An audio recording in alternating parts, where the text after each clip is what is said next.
we're going to continue to work on bicorn.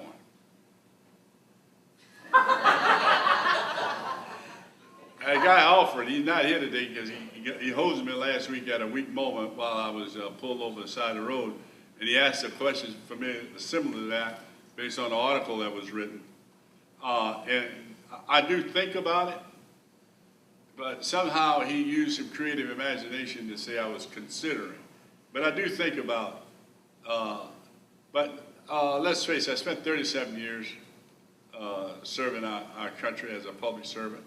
And I like this space I'm operating in, but I'm still thinking.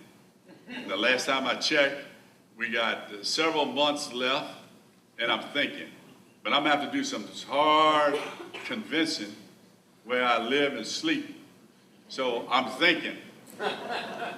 But I would hope that the candidates that have come out specifically for our highest office in the state would we'd have a conversation with all of them, because I think they, in a way, our government has been hijacked.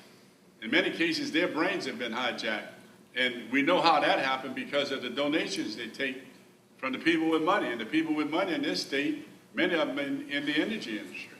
And I don't begrudge the energy industry for making money.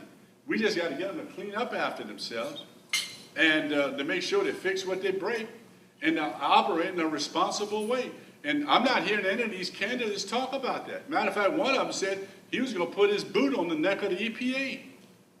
I mean, you mean he's going to relax more laws? I mean, we'll have the Mississippi River be on fire again. You know, we just can't go backwards on the Clean Air and the Clean Water Act, particularly when we're bringing more companies into the state to participate in this use of the energy that's here and the cheap energy.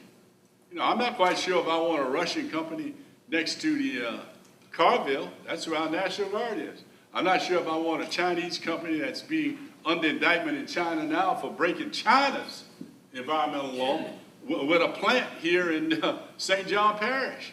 But I mean, the elected officials in this town have thought that, you know, it's okay. But that's why I think we really have to have strong regulatory rules, and we're going to have to move water out of DNR. And we're going to have to get somebody who's in a revenue monitoring agencies and not DNR to collect and monitor the royalties. So